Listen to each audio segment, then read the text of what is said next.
अस्सलामु अलैकुम व रहमतुल्लाहि व बरकातुहू।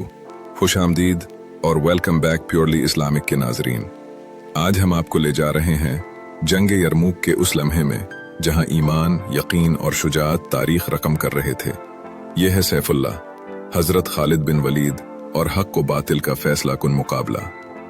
यह वाक़या है जंग यरमूक का, वो अजीम मार्का जो 15 हिजरी में शाम की सरजमीन पर दरियाए यरमूक के किनारे लड़ा गया।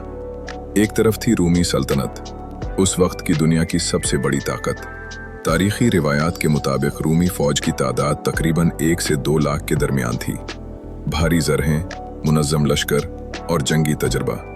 और दूसरी तरफ मुसलमानों की फौज सिर्फ 40,000 के करीब थी। सादा हथियार, महदूद वसाइल, लेकिन दिल ईमान से भरे हुए। मुसलमानों के सिपह सालार थे हजरत अबू उबैदा बिन अल जर्राह और जंगी हिकमत अमली की कमान अल्लाह के सच्चे मुजाहिद हजरत खालिद बिन वलीद के हाथ में थी। अब आइए इसी जंग यरमूक के एक सनसनी खेज और ईमान अफरोज मंजर की तरफ।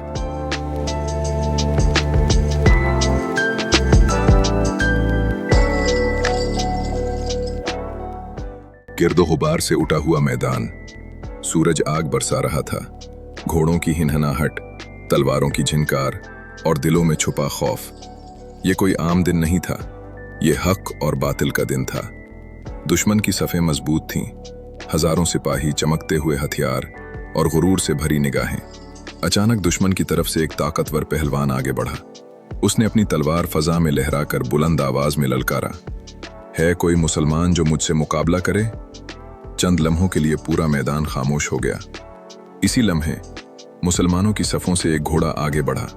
गिर्द के बादल चीरता हुआ एक शख्स नमूदार हुआ, चेहरे पर सुकून, आंखों में आग और दिल में सिर्फ एक नाम, अल्लाह। ये थे हजरत खालिद बिन वलीद, सैफुल्लाह, अल्लाह की तलवार। न कोई नारा, न कोई लंबी बात, सिर्फ एक गूंजती हुई सदा, अल्लाहु अकबर। घोड़ा तेजी से लपका, तलवार तलवार से टकराई, चिंगारियां फजा में बिखर गईं। चंद ही लम्हे गुजरे थे कि दुश्मन का मशहूर पहलवान जमीन पर पड़ा था और उसकी तलवार उसके हाथ से छूट चुकी थी। ये मंजर देखकर दुश्मन के चेहरों का रंग उड़ गया और मुसलमानों के दिलों में नया हौसला दौड़ गया।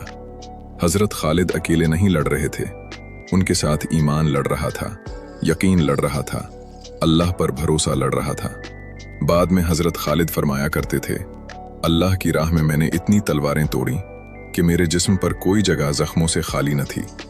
लेकिन अफसोस के साथ कहते, मौत मुझे बिस्तर पर आई, हालांकि मैं शहादत चाहता था।